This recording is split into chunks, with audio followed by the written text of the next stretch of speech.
में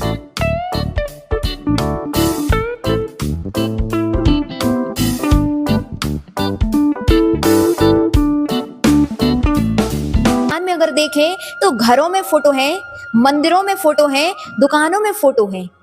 क्या वास्तविकता में वह फोटो पूज्य है? आज बहुत सारे लोगों के मन में ये प्रश्न उठ सकता है। ध्यान रखिए, साक्षात जिनेंद्र देव ना होने पर, साक्षात गुरु ना होने पर उनकी प्रतिकृति रूप में अगर फोटो विराजमान करते हैं तो हमें वह फोटो भी उनका स्मरण कराती है। और यही कारण है कि धार्मिक अनुष्ठानों में भी गुरुजन अपने गुरुओं की फोटो सामने रख करके उसके सामने दीप प्रज्वलन कराते हैं, जो कि गलत नहीं है। वर्तमान में अनेक लोग मंदिर छोड़ करके घर में रखी फोटो की पूजन करते हैं, ये उचित नहीं है। अगर साक्षात जिनेंद्र भगवान है तो आपको साक्षात भगवान के दर्शन और पूजन करना चाहिए। साक्षात गुरु विराजमान है तो आपको वहां जाकर के गुरु के दर्शन और पूजन करना चाहिए।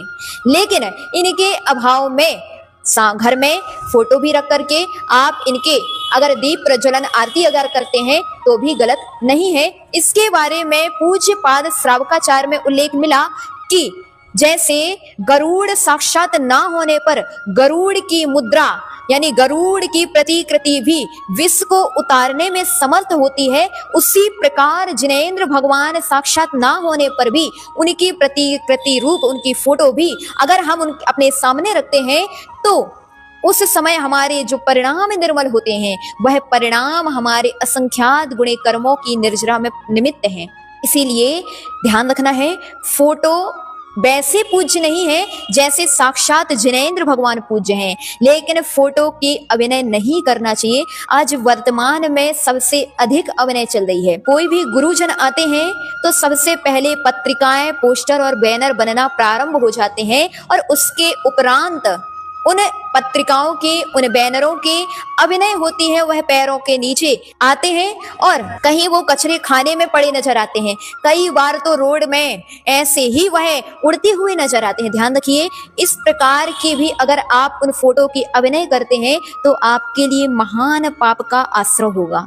इसलिए इन फोटो, पत्रिका, बैनर में जितना हो सके कम से कम इनका उपयोग करें, और अगर कर भी रहे हैं तो उनकी अभिनय से हम कैसे बचें इसका विशेष ध्यान रखना चाहिए। आज वर्तमान में हम देख रहे हैं कि मंदिर में फोटो लगाने के लिए लड़ाइयां हो जाती हैं।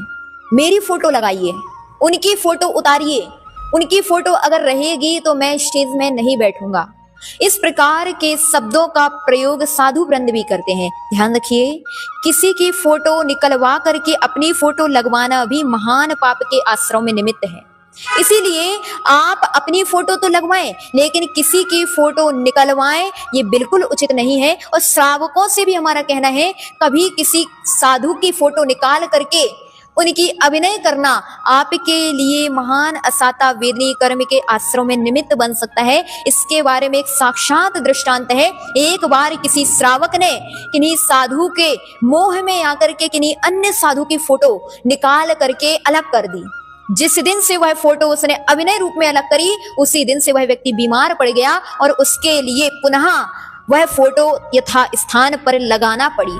ध्यान रखिए, वही फोटो पुण्य में निमित्त है, वही फोटो पाप में भी निमित्त है। अतः इस बात का ध्यान रखें, आप जितना हो सके इन बातों से बचने का प्रयास करें। अतः हम यही कहना चाहेंगे कि फोटो लगाएं, कोई दिक्कत नहीं है। घर में भी भगवान की और गुरुओं की फोटो होना चाहिए, दुकानों में भी गुरुओं की और भगवानों की फोटो होना चाहिए, लेकिन उन फोटो में ही उलझ कर ना रह जाएं।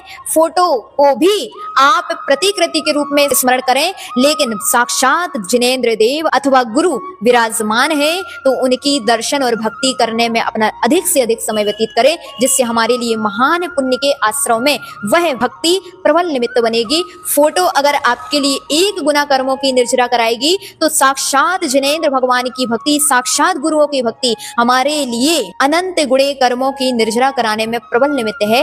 इसलिए इस बात का अवश्य ध्यान